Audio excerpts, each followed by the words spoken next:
नमस्कार दोस्तों, स्वागत है आपका अनुपमा इस एकेडमी पर। आज हम देखेंगे कि अकबर किस प्रकार से अपने आक्रमणों को आगे बढ़ाता है, कैसे वह अलग क्षेत्रों को जीतने का प्रयास करता है। इसी क्रम में कैसे वह चुनार पर हमला करता है और चुनार क्यों मुगलों के लिए बहुत ज्यादा इंपॉर्टेंट था और खास करके अकबर के लिए कि वह अपनी जो पुरानी प्रतिष्ठा है उस प्रतिष्ठा को फिर से पा सके। कैसे यह मुगल काल से जुड़ा हुआ किला है और कैसे अकबर ने इस पर अधिकार किया, आज इसे हम डिटेल से समझने का प्रयास करेंगे। तो मैं अनुपम तिवारी स्वागत करता हूँ आपका अपने इस YouTube चैनल पर। सबसे पहले जो चुनार का क्षेत्र है वह हमको देखना होगा। आपका यह रहा पटना का क्षेत्र और यह रहा आपका चुनार का क्षेत्र, यानी जो बंगाल, बिहार और उत्तर प्रदेश, इन तीनों का जो एक कनेक्टिंग पॉइंट है वहीं पर स्थित है चुनार, यानी मिर्जापुर का क्षेत्र है। और मिर्जापुर के इस क्षेत्र से इन तीनों क्षेत्रों पर, यानी बंगाल पर भी, बिहार पर भी और उत्तर प्रदेश पर भी, इन तीनों पर नियंत्रण बनाए रखने के लिए चुनार के किले की बहुत ज्यादा इंपॉर्टेंस है और यह पहले से ही बहुत फेमस है। हम देखते हैं कि जो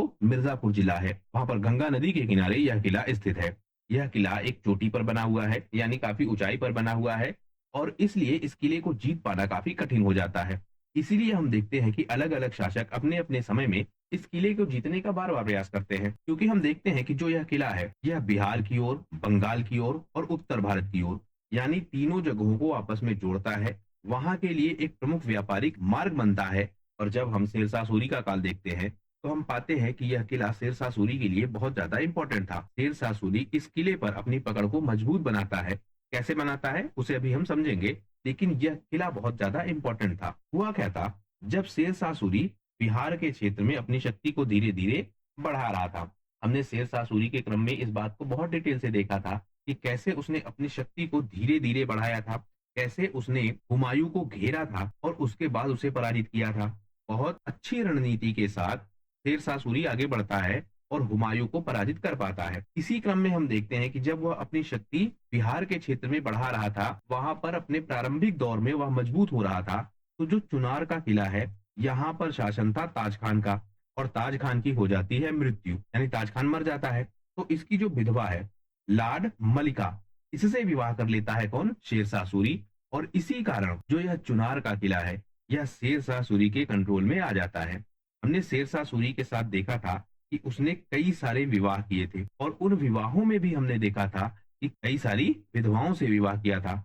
और इन विधवाओं में हमने देखा था कि वह किसी शक्तिशाली साम्राज्य से या फिर किसी शक्तिशाली शासन क्षेत्र से जुड़ी थी। और जब यह किसी शक्तिशाली शासन क्षेत्र से जुड़ी थी और इनसे विवाह किया किसने, शेरशाह सूरी ने, तो धीरे धीरे शेरशाह सूरी मजबूत होता गया। इसी क्रम में जो इसने यह विवाह किया ताज खान की विधवा से, यानी लाड मलिका से, इसके कारण भी यह काफी मजबूत हुआ और चुनार का किला अब आ गया किसके कंट्रोल में, शेरशाह सूरी के कंट्रोल में। शेरशाह सूरी इस इंपॉर्टेंस को जानता था, यानी इस किले की इंपॉर्टेंस को जानता था, तो उसने क्या किया, इस किले को बहुत मजबूत किया, इसको अपने सैन्य अड्डे के रूप में विकसित किया और अपने प्रशासनिक केंद्र के रूप में भी इसको विकसित किया। उसको पता था कि हुमायूं का हमला उस पर होगा, हुमायूं उसकी शक्ति को आगे नहीं बढ़ने देगा और कोशिश करेगा कि शेरशाह सूरी की शक्ति को दबा ले जाए। आपने अगर हमारे पिछले वीडियो देखे हों तो हमने यह चर्चा की थी, हुमायूं अपनी शक्ति को बढ़ाता है और एक तरफ आपका शेरशाह सूरी भी अपनी शक्ति को बढ़ा रहा था। शेरशाह सूरी बंगाल के क्षेत्र में प्लस बिहार के क्षेत्र में सक्रिय था, हुमायूं आपका उत्तर भारत में सक्रिय था। हुमायूं कोशिश करता है कि बंगाल और बिहार इन दोनों क्षेत्रों पर अधिकार हो जाए, लेकिन यहाँ प्रशासन है किसका, शेरशाह सूरी का, यानी शेरशाह सूरी वहां पर अपनी शक्ति धीरे धीरे बढ़ा रहा था। तो जब यह हुमायूं हमला करता है, सबसे पहले बिहार के क्षेत्र में है कौन, आपका शेरशाह सूरी, तो हुमायूं हमला करता है बिहार के क्षेत्र में। वहां पर जो आपका शेरशाह सूरी है, जब उसको यह पता होता है कि वह युद्ध सामने से नहीं जीत पाएगा, तो वह कुछ समय के लिए पीछे हो जाता है। फिर वह चला जाता है बंगाल के क्षेत्र में। वहां पर भी हमने देखा था कि जो आपका बंगाल का क्षेत्र है उसको शेरशाह सूरी खाली कर देता है। यहीं पर हुमायूं आपका आराम करने लगता है और फिर शेरशाह सूरी क्या करता है कि पीछे से आके पूरा क्षेत्र कवर कर लेता है और उसके बाद युद्ध होता है। युद्ध कौन सा, चौसा का युद्ध। और उस युद्ध के बाद हुमायूं बुरी तरीके से पराजित होता है, यानी शेरशाह सूरी अपनी शक्ति को धीरे धीरे बढ़ाता है।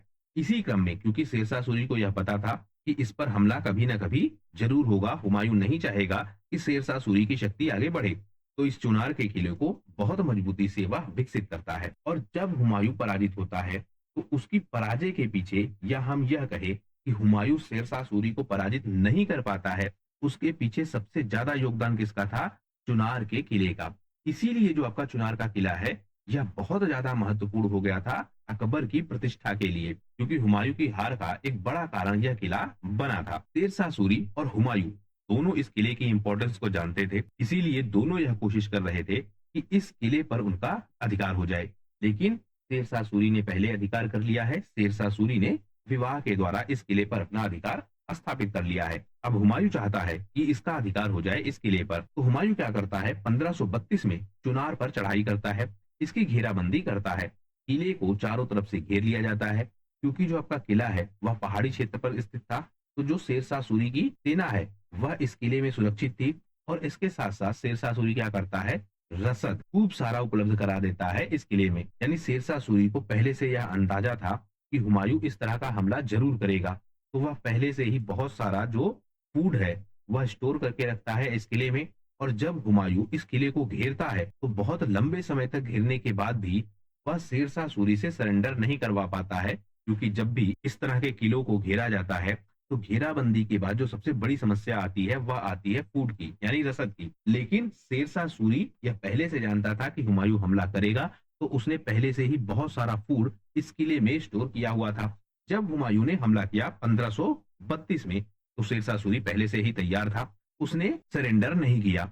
अंततः एक संधि होती है शेरशाह सूरी और हुमायूं के बीच। संधि के तहत हुमायूं और शेरशाह सूरी के मध्य युद्ध नहीं होता है, और हुमायूं चला जाता है बंगाल की तरफ। यहाँ पर भी हमको शेरशाह सूरी की समझदारी दिखती है। भले ही हुमायूं उसको पराजित नहीं कर पाया था, उसके किले को जीत नहीं पाया था, उसके पास बहुत सारा रसद था, बहुत सारा फूड था, लेकिन शेरशाह सूरी यह जानता था कि सामने के युद्ध में या युद्ध के मैदान में वह हुमायूं का सामना शायद अभी नहीं कर सकता है।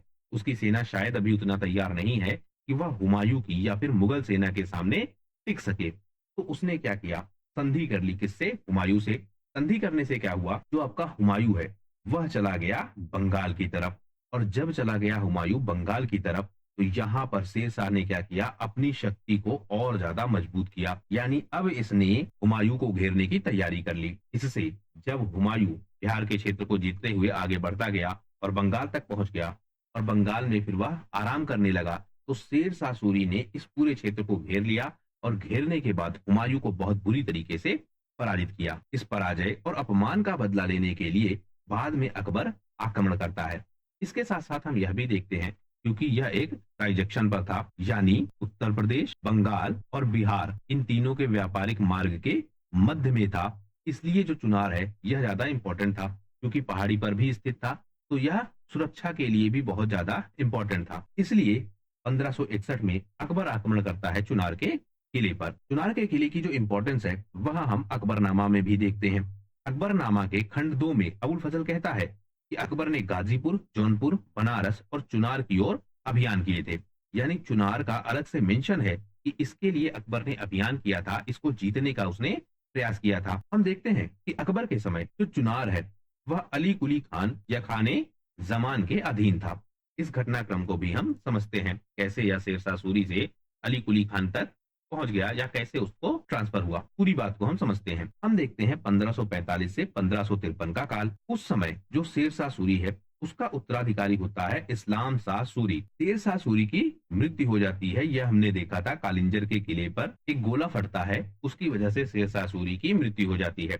तो शेरशाह सूरी के बाद उसका उत्तराधिकारी इस्लाम शाह सूरी सत्ता को संभालता है। यह कोशिश करता है कि किसी तरीके से जो किले हैं जिनको शेरशाह सूरी ने बनाया था या जिन पर शेरशाह सूरी का अधिकार था उसको अपने नियंत्रण में रखे। लेकिन बहुत यह ताकतवर शासक नहीं होता है, किसी तरीके से शासन को चला पाता है। इसके बाद जब इस्लाम शाह की मृत्यु होती है तो जो आपके अफगान है उनमें गृह युद्ध प्रारंभ हो जाता है।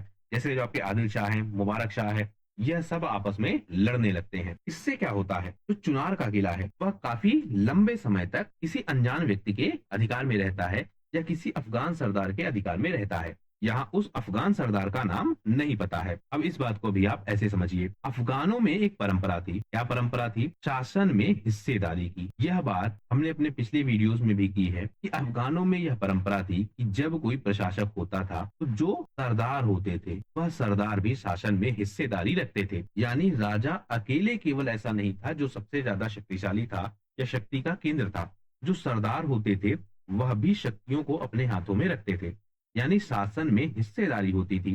सारे लोग मिलकर प्रशासन चलाते थे। धीरे धीरे जब कोई बड़ा प्रशासक आता था, जैसे हम देखते हैं जब आपका लोदी वंश, और उस लोदी वंश में देखते हैं इब्राहिम लोदी को, तो वहां पर भी यही दिक्कत थी कि इब्राहिम लोदी ने क्या किया था, केंद्रीयकरण, मतलब शक्ति को अपने हाथों में केंद्रित कर लिया था या फिर राजा के पास केंद्रित कर लिया था। जबकि अफगानों की परंपरा यह थी कि शासन में हिस्सेदारी हो, जितने भी सरदार हैं वह शासन में अपना हिस्सा रखते थे। इब्राहिम लोदी ने यह काम किया। इससे हमने देखा कि विरोध हुआ। विरोध के बाद इब्राहिम लोदी को पराजित किया गया। फिर शासन आता है बाबर का। बाबर का शासन बहुत थोड़े समय के लिए चलता है। उसके बाद शासन आता है हुमायूं का। यह शासन भी बहुत लंबे समय तक नहीं चल पाता है। फिर शासन आता है शेरशाह सूरी का, और शेरशाह सूरी के समय भी हम देखते हैं कि केंद्रीकरण होता है। केंद्रीकरण की इस प्रक्रिया में हम क्या पाते हैं कि जब भी यह होता है तो अगर शासक बहुत ज्यादा योग्य है, जैसे शेरशाह सूरी बहुत ज्यादा योग्य था, तो यह प्रशासन किसी तरीके से चल गया। लेकिन जैसे ही यह योग्य प्रशासक जाएगा, तो जो केंद्रीकरण की समस्या है, यानी अफगानों की जो परंपरा है कि शासन में हिस्सेदारी सबकी हो, वह परंपरा फिर से पनपेगी। यानी जो पुराने सरदार हैं वह चाहेंगे कि फिर से प्रशासन में उनको हिस्सा मिले। इसी क्रम में जब शेरशाह सूरी की मृत्यु होती है और उसका जो पुत्र है इस्लाम शाह सूरी वह शासन को संभालता है, तो धीरे धीरे यह समस्या फिर से उभरने लगती है। जो प्रशासक हैं वह विरोध करने लगते हैं और इन्हीं विरोधों में युद्ध होंगे, यानी अफगान आपस में ही लड़ने लगेंगे। तो अब हम बात करते हैं कि अली कुली खान कहां से आ गया। 1545 से 1553 तक किसी एक अनजान अफगान का यहाँ अधिकार था। 1556 से 1559 के बीच जब अकबर ने पानीपत की दूसरी लड़ाई जीत ली और वह अपना शासन मजबूत कर रहा था, तो जो आपका अली कुली खान है, यानी यह क्या है, एक अफगान सरदार है, इसको बिहार और बंगाल में जागीर दी। अकबर ने इस व्यवस्था को बहुत अच्छे से समझा कि जो स्थानीय प्रशासक है उनका विरोध नहीं करना चाहिए। यह परंपरा उसने राजपूतों में भी अपनाई। राजपूतों में भी उसने यही काम किया कि जो आपके स्थानीय प्रशासक हैं उनसे प्रशासन छीना ना जाए, यानी उन पर अधिकार किया जाए, उनसे कर वसूला जाए, लेकिन जो वास्तविक प्रशासन है या फिर जो डायरेक्ट प्रशासन है वह स्थानीय प्रशासकों को ही दिया जाए। इसी क्रम में यह क्या करता है, अली कुली खान को भी प्रशासन सौंप देता है। क्योंकि आप यहाँ समझिए, अफगानों में गृह युद्ध हो रहा है, इस बात को लेकर, शासन में हिस्सेदारी को लेकर, और इस बात को अकबर समझ लेता है। वह अली कुली खान को ही नियुक्त कर देता है कि बंगाल और बिहार के क्षेत्र में वह प्रशासन देखे। इसी क्रम में जो चुनार का किला है, उस किले पर अली कुली खान का अधिकार हो जाता है। धीरे धीरे अली कुली खान यह मानने लगता है कि वह शक्ति को अपने हाथों में केंद्रित कर सकता है। एक समस्या यहाँ और है, क्योंकि जो अकबर की आयु है, अकबर की आयु काफी कम है, और जब इसकी आयु काफी कम है तो यह डिपेंडेंट है अलग अलग लोगों पर, जैसे बैरम खान पर, महामनगा पर, तो यह कई सारे लोगों पर डिपेंडेंट है। इसी क्रम में जो अली कुली खान है उसको यह लगता है कि अकबर अभी छोटा है, वह अपनी शक्ति को बढ़ा सकता है, तो उसने क्या किया, चुनार के किले पर अधिकार कर लिया और धीरे धीरे वह क्या होता गया, स्वतंत्र होता गया। यानी अब जो आपका अली कुली खान है, जो अकबर ने नियुक्त किया था कि वह बंगाल और बिहार के क्षेत्र में जो प्रशासनिक व्यवस्था है उसको देखे, वह धीरे धीरे विस्तार करने लगता है और मुगलों के सामने ही एक समस्या बन जाता है। धीरे धीरे वह मुगलों का विरोध करने लगता है और अकबर की आज्ञा मानने से मना कर देता है। तो इस बात को शायद आप समझ गए होंगे कि अली कुली खान को अकबर ने क्यों नियुक्त किया था। स्थानीय प्रशासन की जो परंपरा है, यानी जो पश्तून परंपरा है, उस परंपरा को अकबर ने ठीक से समझा और बंगाल और बिहार के क्षेत्र में इसको प्रशासन सौंपा गया।